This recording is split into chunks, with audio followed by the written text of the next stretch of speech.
Webi. Iya. Jadi ada perempuan, namanya kita sebut aja Miska. Jadi ada satu cerita tentang dia yang bikin hidupnya berubah drastis setelah dia ikut acara sekolah di luar tahun 2022 kemarin. Miska ini tuh kelas 11 SMA. Waktu itu sekolahnya tuh ngadain acara belajar di luar. Jadi ada 2 tempat yang mereka datengin. Salah satunya Museum Geologi. Kejadian ini tuh ada di Bandung. Dan mungkin buat sebagian orang yang gak kenal dan tahu daerah Bandung udah gak asing lagi sama tempat ini. Dan kejadian itu tuh di Taman Hutan Juanda atau bisa dikenal sebagai Tahura. Nah, waktu kesana Miska tuh lagi dapat hari pertama. Dan kebetulan juga museum dan Tahura itu baru beroperasi lagi setelah 2 tahun tutup karena Covid. Awalnya tuh Miska ngerasa biasa aja, kayak gak ngerasain hal-hal aneh. Tapi kata teman-temannya Miska, pas mereka datang di tempat yang pertama, Museum Geologi itu, mukanya Miska tuh berubah, jadi sedikit layu dan auranya tuh katanya gak menarik. Pokoknya raut wajahnya tuh kelihatan jelek gitu. Udah tuh beberapa jam mereka di situ, kurang lebih jam 11 siang mereka lanjut ke destinasi kedua. Miska tuh di situ masih ngerasa aman-aman aja. Terus akhirnya dia masuk lah sama teman-temannya tanpa didampingin sama guru. Beberapa menit setelah jalan lumayan jauh, tiba-tiba tuh hujan deras banget. Dan posisinya di taman itu tuh cuma sekolah Miska doang yang datang ke sana. Miska sama temennya tuh neduh di tempat yang banyak pohon dan lumayan gelap.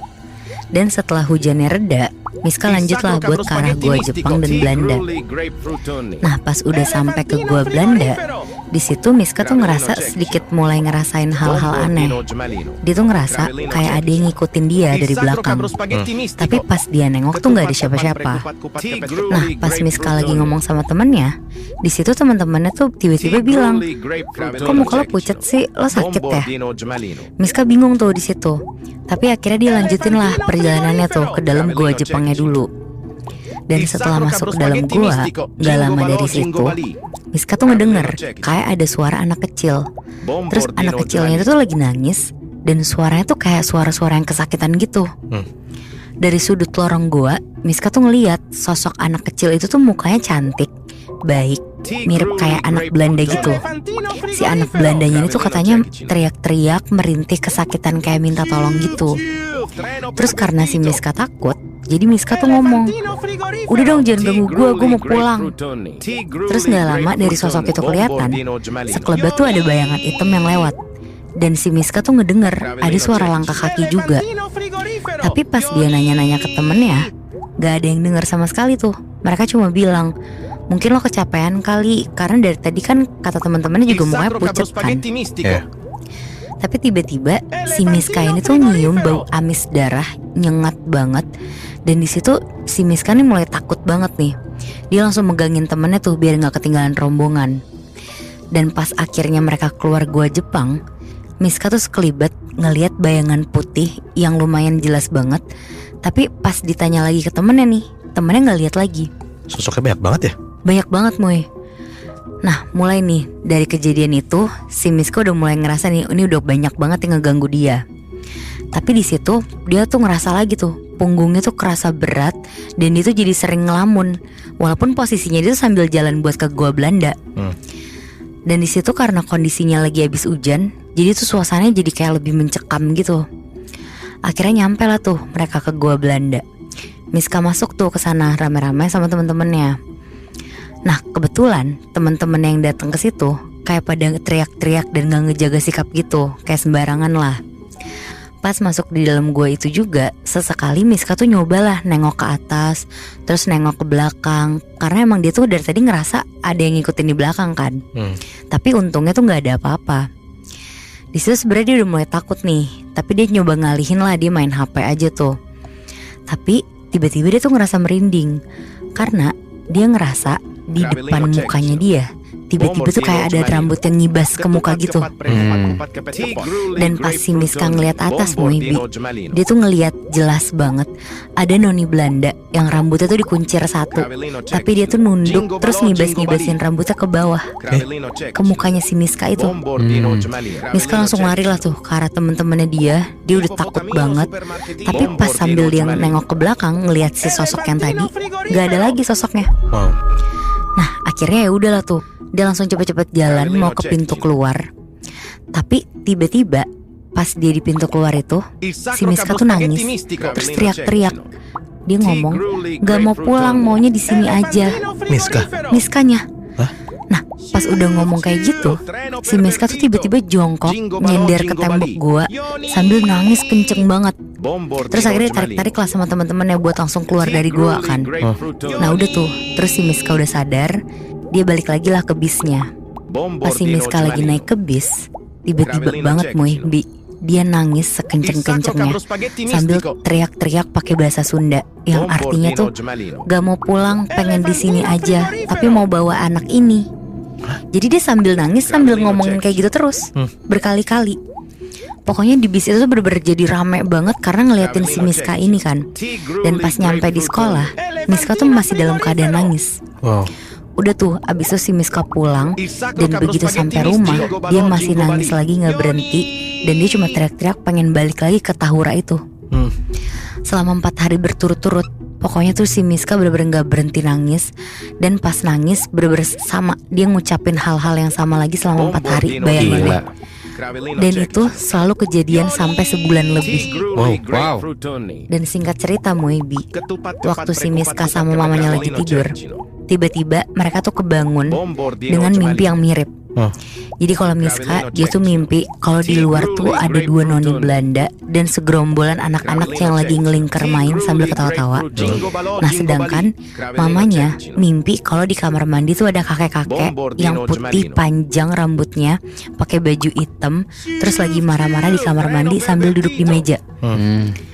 Nah di sini keluarganya Miska tuh udah ngerasa kalau keadaan tuh udah makin gak beres kan. Ditambah kayak barang-barang di rumahnya mereka tuh suka geser-geser sendiri, suka berisik sendiri. Dan adanya Miska yang tadinya gak percaya sama keadaan yang ada di rumahnya, ini tuh dia jadi percaya karena suara-suara yang ada tuh kenceng banget dan nyata banget. Di situ akhirnya papanya si Miska nih mulai ngerasa kayak semua tuh gak beres. Dan dia tuh mutusin buat pindah kamar aja. Akhirnya mereka tidurlah sekeluarga berempat tuh di satu kamar. Dan si papanya tuh karena ngerasa ini udah gak beres, dia nelfon lah ke saudaranya, mau nanya-nanya lah ini untuk solusinya tuh gimana. Tapi ternyata hal ini tuh gak cuma terjadi di Miska. Nah sekitar jam 5:30 waktu pas mau menjelang maghrib, si abangnya Miska ini tuh lagi nongkrong sama teman-temannya di tongkrongannya dia kayak di warung gitulah. Terus di situ tiba-tiba si abangnya ini tuh ngeliat ada perempuan kayak noni Belanda gitu dan kayak cantik gitu. Terus tiba-tiba si noninya ini tuh ngelambain tangan ke abangnya Miska. Nah tapi nggak tahu kenapa tiba-tiba si abangnya Miska ini tuh ngelambain tangan balik. Udahlah, tapi di situ tuh si abangnya tuh ngomong-ngomong lah sama temen tongkrongannya juga. Nah tapi si bapak-bapak yang jaga warung itu tiba-tiba tuh langsung nunjuk ke arah abangnya Miska, terus bilang ke abangnya, lo bawa cewek mana tuh? Cakep banget kalau dilihat dari jauh, tapi kalau dilihat dari dekat mukanya hancur. Di situ abangnya kaget banget lah dan nanya lah ke bapak ini, ih mana ada pak, saya nggak pernah bawa cewek, apalagi yang kayak dibilang sama bapak. Jadi emang si bapak warung ini tuh indigo Moebi. Nah singkat cerita, si abangnya ini tuh sering banget lah nongkrong di warung deket rumahnya ini. Pas malamnya si abangnya ini yang lagi main, dia tuh ketemu lagi nih sama si bapak penjaga warung ini. Terus tiba-tiba si bapaknya ini tuh ngomong ke si abangnya Miska, itu tuh cewek, kalau lo mau tahu, cewek yang kemarin tuh dia keturunan dari Belanda. Dan kenapa dia bisa ngikutin lo kesini, karena dia tuh suka sama lo. Dan kalau lo gak misahin diri sama dia, itu lama-lama lo gak akan dapet jodoh. Jadi tuh kayak si perempuan itu mau nutup jodohnya si abangnya Miska gitu. Di situ sebenarnya abang itu kayak ya udah percaya nggak percaya aja, namanya juga datengin mulu kan. Nah pas si abangnya nengok badan ke belakang, tiba-tiba si cewek yang tadi lagi diomongin ini tuh muncul cuma jarak kayak sekitar 3 meter. Terus si cewek ini tuh ngeliatin si abangnya sambil berdiri. Dan di situ si abang ini mulai berani lah untuk ceritain apa yang dia lihat sama si bapak-bapak warung itu. Pak bener pak, kata bapak, si cewek ini masih ngikutin saya. Terus habis itu si bapaknya ngomong lah, itu udah diikutin berapa kali. Si abangnya ngomong, Adalah sampai 5 kalian loh Pak, cuma itu sekedap mata doang. Terus akhirnya si bapaknya itu ngomong, itu kalau misalkan gak dipisahin bakalan lebih parah lagi nanti. Coba ikut saya aja biar saya bantu. Akhirnya mau dibantu nih sama si bapak warung itu. Akhirnya gak lama dibawalah nih si abangnya ke rumah temennya. Mau dibantuin tuh dia buat misahin sama si cewek ini. Nah pas si bapaknya ini lagi pengen misahin dia sama si cewek ini, tiba-tiba pas abangnya Miska nengok ke samping, muka si perempuan ini tuh udah ada di sampingnya abangnya itu. Di situ abangnya tuh bener-bener kaget karena dia tuh nggak ngebayangin kan bentuk mukanya tuh sebenarnya kayak gimana. Tapi ternyata bentuk muka tuh hancur kayak dilindas truk, matanya copot satu, terus dipegang pakai tangannya sendiri di mata kirinya itu, dan mata kanannya tuh kayak turun copot ke bawah gitu. Si bapaknya tuh di situ ngomong, "Dia jangan takut, dia nggak bakal ngikutin kamu, dia cuma ngejagain kamu dari belakang." Terus akhirnya 10 menitan dipisahin, akhirnya berhasil tuh. Cuma ada satu lagi katanya, "Dek, ini yang cewek udah saya pisahin, tapi ada satu lagi yang ngikutin kamu." "Siapa ya Pak? Boleh dijelasin lebih detail nggak?" Terus si bapak itu bilang, "Nggak cuma kamu yang diikutin, tapi adik kamu juga diikutin, si Miska." Nah menurut bapak ini, awalnya si noni Belanda itu tuh ngikutin si Miska sama satu makhluk lagi dia bawa. Tapi si noni Belanda ini tuh akhirnya nempel sama abangnya Miska karena dia suka nih sama abangnya. Dan satu makhluk lagi sukanya sama si Miska ini. Si sosok ini tuh pengennya Miska ngikut ke tempatnya di gua Belanda dan gua Jepang itu. Singkat cerita, si Miska juga dibawalah ke bapak warung ini karena udah hampir sebulan lebih. Kadang-kadang si Miska nih masih suka nangis-nangis sendiri gak jelas. Tapi untungnya sekarang tuh udah gak diikutin lagi. Cuma si Miska tuh jadi sensitif dan kadang tuh suka jadi bisa ngeliat hal-hal yang kayak gitu. Berarti yang dari awalnya cuman si Miska diikutin karena diikutin sampai rumah kali ya, makanya dia ngeliat ternyata abangnya Miska juga dalam tanda kutip jadi sasaran si sosok ini ya. Iya, dan ternyata sosok yang ngikutin Miska sampai rumah tuh nggak cuma satu sosok doang, Moy, malah jadi 2 sosok. Kayaknya sih bener ya, teror-teror dari masa lalu tuh emang masih bergentayangan sampai sekarang. Gua nggak tahu apakah mereka tuh mau nyampein pesan ke orang-orang di zaman sekarang atau ya memang masih gentayangan aja karena belum tenang arwahnya. Ya kalau memang ternyata teror-teror itu masih ada, kita jadi tahu sih, bisa jadi hal itu emang kejadian di masa lalu, karena kan gak ada di buku sejarah ya. Jadi cerita kali ini gue mau ngebahas tentang pengalaman seorang anak kecil. Dia laki-laki, namanya kita sebut aja Rizky. Waktu dia tahu kalau dia tuh ternyata dalam tanda kutip beda dari anak-anak yang lain adalah pas dia kelas 3 SD. Jadi dari lahir sampai kelas 3 SD itu, dia tuh selalu wondering kayak gimana kalau misalkan dia bisa ngeliat setan atau hal gaib. Karena dari kecil tuh dia suka nonton film horor sama keluarganya. Udah ekstrim dari kecil ya. Iya. Nah sampai akhirnya suatu hari dia tuh ngerasain hal aneh banget, Muidi. Sekitar jam 9 malam pas lagi tidur, Rizky tuh ngerasa badannya tuh demam tinggi banget. Pokoknya dia kedinginan, menggigil, sampai pakai selimut berlapis-lapis. Ini pas kelas 3 SD atau sebelumnya? Pas kelas 3 SD ini, Moy. Oke. Karena waktu itu kebetulan orang tuanya tuh lagi di luar kota dan dia ditinggal sama pembantunya doang. Jadi dia tuh cuma keluar kamar, bilang ke mbaknya kalau badannya tuh demam. Akhirnya dikasih lah obat demam. Terus Rizky balik lagi ke kamarnya. Dia lanjut tidur lagi sampai akhirnya tiba-tiba sekitar jam 1 malam dia tuh kebangun karena denger kayak ada suara bisik-bisik gitu. Kayak pas dia diemin, suara tuh makin banyak dan makin bisik-bisik gak jelas gitu, Moy. Tapi dari arah mana gak tahu? Kayak dari sekeliling kamarnya dia. Oh anjrit. Akhirnya karena dia juga ngerasa keganggu, dia nyoba buka matanya. Dan pas dia buka matanya, Rizky tuh ngeliat di sekelilingnya dia ada pocong banyak banget muterin tempat tidurnya. Sambil mulutnya tuh kayak komit-kamit bisik-bisik semua. Oh shit. Pas ngeliat itu karena Rizky juga gak bisa gerak kemana-mana, dia ngumpet lah di dalam selimutnya sambil teriak-teriak mbaknya. Tapi ya karena kalau orang ketakutan suara yang gak gede kayak biasanya, jadi mbaknya tuh juga gak dengar. Sejam sampai 2 jam dia ngumpet di balik selimut, gak lama tuh suaranya udah gak ada. Akhirnya karena dia ngantuk, ketiduran juga tuh di situ. Besok paginya pas dia bangun, dia tuh ngeliat di sekeliling kamarnya gak ada siapa-siapa. Terus dia langsung minta mbaknya tuh nyambungin telepon ke mama papanya. Pas diangkat, Rizky tuh histeris nyeritain kejadian semalam yang dia lihat ke orang tuanya. Terus orang tuanya tuh karena denger Rizky kayak gitu, Jadi mereka nenangin Rizky sambil bilang kalau mereka bakal pulang ke rumah lebih cepat karena harusnya tuh pulangnya lusa. Makanya akhirnya pulangnya besok. Oke.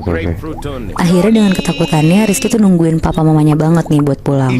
Karena pada saat itu tuh juga weekend kan, jadi si Rizky tuh libur sekolahnya. Dari siang sampai sore Rizky nonton TV di ruang keluarga yang ada di lantai 1 rumahnya. Dia nonton, ketiduran, makan, pokoknya gitu-gitu aja kegiatannya. Sedangkan mbaknya tuh beres-beres rumah, kayak nyapu, ngepel. Nah pas lagi nonton TV sambil bengong-bengong, Rizky tuh kayak tiba-tiba pandangannya kabur. Terus tiba-tiba tuh ada di dalam mobil mama papanya. Kayak dia tuh dalam keadaan sadar, Moebi. Bisa ngelihat kondisi mama papanya sekarang yang lagi di dalam mobil perjalanan pulang. Anjir. Di situ Rizky kaget banget dan kayak langsung nyapa mamanya. Mama. Tapi ya mamanya tuh gak denger apa-apa sama sekali. Jadi Rizky tuh kayak cuma ngomong sendiri sampai akhirnya Rizky tuh sadar kalau mama papanya tuh gak bisa ngeliat dia di mobil itu. Nah gak lama setelah itu Rizky ini nyaksiin sendiri mobil yang mama papanya naikin ditabrak kenceng banget dari belakang sama truk. Terus di situ Rizky langsung hilang pandangannya dan langsung kayak ke split tiba-tiba lagi di jalan raya ngelihat mama papanya tuh terbaring berdarah-darah gitu. Pokoknya sepenglihatan Rizky di situ mama papanya tuh udah gak bernyawa gitu, Moebi. Aduh kasian banget. Nah karena kaget banget Rizky tuh nafasnya gak berhenti. Jadi cepet banget dan gak lama tuh langsung switch balik lagi dia di depan TV sambil nonton siang-siang. Oke. Rizky yang masih kelas 3 SD di situ tuh bingung banget kan sama apa yang terjadi barusan. Di situ dia langsung nelfon mama papanya nih akhirnya. Dan alhamdulillahnya itu tuh langsung diangkat. Mama papanya nggak kenapa-napa. Tapi Rizky tuh di situ bilang, pulangnya nanti aja, jangan sekarang. Mereka pulang dari Bandung ke Jakarta, jadinya tuh nggak pulang besok, tapi jadi lusa. Oke. Tetap kayak jadwal dia sebelumnya. Iya benar Moy. Nah selama nunggu orang tuanya pulang, Rizky tuh ngalamin banyak kejadian-kejadian aneh Moy Bi. Malamnya nih pas dia mau tidur, Rizky tuh udah matiin lampu dan lain-lain nih, bener-bener udah siap buat tidur. Tapi tiba-tiba banget dia tuh nyium ada wangi melati kenceng banget. Wangi itu sampai bikin dia pusing. Rizky mau nyoba nanya ke mbaknya kan akhirnya. Dia mikir mbaknya tuh kayak nyemprot wangi-wangian kayaknya. Pas dia udah samperin mbaknya tuh bilang kalau nggak nyemprotin apa-apa. Bahkan mbaknya tuh juga bilang, jangan nakut-nakutin mbak dong Rizky. Akhirnya Rizky tuh balik lagi ke kamarnya. Dia naik ke lantai 2 sampai depan kamarnya. Dia mau buka pintu kamarnya nih. Pas dia buka, Rizky tuh ngeliat ada perempuan, mukanya serem, hancur banget, lagi tiduran di kasurnya Rizky sambil ketawa-tawa. Bah. Rizky langsung lari ke bawah dan perempuan itu tuh kayak terbang ngikutin Rizky. Anjrit. Anjing. Tapi tuh terbangnya tuh lebih cepet dari Rizky lari. Terus pas udah di depan Rizky, perempuan itu tuh berhenti ngebelakangin Rizky, diem gitu aja. Aduh gue merinding banget. Di situ Rizky bingung kan. Akhirnya dia diem juga. Rizky merem berdoa pakai doa-doa yang dihafal doang. Dan gak lama perempuan itu hilang. Pas Rizky balik badan mau balik ke kamar, tiba-tiba perempuan itu ada di belakangnya Rizky dan masuk ke dalam badannya Rizky. Di situ Rizky tuh kayak langsung ngelihat masa lalunya gitu loh, Moebi. Bahkan sampai perempuan ini meninggal gimana tuh Rizky bisa ngeliat. Rizky tuh kayak jadi ke bawah sedih gitu ngelihat perempuan ini meninggal. Sampai tiba-tiba sosok ini tuh keluar dari badannya Rizky. Di situ Rizky tuh bingung banget sama apa yang terjadi. Akhirnya dia balik ke kamarnya langsung berdoa. Terus dia tidur. Singkat cerita nyampe nih di hari orang tuanya tuh pulang. Rizky tuh cerita langsung. Dia tuh sebenarnya bingung sama apa yang terjadi sama dia selama ini. Dan ternyata papanya tuh cerita kalau sebenarnya dulu pas masih kecil papanya tuh juga ngerasa persis apa yang dirasain Rizky. Tapi karena papanya jadi stres dan gak kuat, dia minta tolong orang pintar buat nutup mata batinnya. Nah makanya mama papanya juga dengerin apa kata Rizky waktu Rizky bilang dia langsung pulang di hari itu. Karena papanya tuh feeling kayaknya gift ini tuh turun ke Rizky lewat papanya. Tapi setelah dengar itu semua, Rizky tuh bukannya takut, tapi malah semakin penasaran sama apa yang terjadi di dirinya dia. Wah anjrit. Dan dia mutusin untuk gak nutup mata batinnya. Gila. Gila itu anak kecil loh Moy. Gue ngerasa dia udah beyond banget sih. Kalau yang gue tahu ya, anak kecil tuh lebih ke arah polos. Dia lebih kayak nggak tahu sama apa yang dia lihat. Tapi ini tuh secara nggak sadar gue ngedengernya dia bener-bener sampai bisa ngelihat masa depan gitu ya. Iya. Itu menurut gue gokil banget sih. Iya, gue ngerasa mungkin karena ini gift dari turun temurun, mata batinnya bisa kebuka kayak gini, yang bikin tuh si Rizky ngerasa kayak dia kuat dan mau mendalami hal ini gitu lebih. Ya nggak sih, Nat? Iya benar-benar boy. Soalnya mungkin dia penasaran juga kali ya, karena papanya kan nggak ngelanjutin. Jadi mungkin dia pengen jadi orang yang bisa kali ya. Di dalam keluarga itu gitu ya. Iya benar Bi. Tapi seinget gue, lu pernah bilang gak, Nat, lo mau dibuka mata batinnya? Iya lagi bener boy. Serius? Pengen sih gue. Menurut gue lo harus mikir 2 kali deh, Nat. Karena yang gak gitu banyak orang yang ngerasa mata batinnya kebuka dan bisa ngeliat makhluk halus. Itu suatu keberuntungan buat dia. Cravellino Cekicino.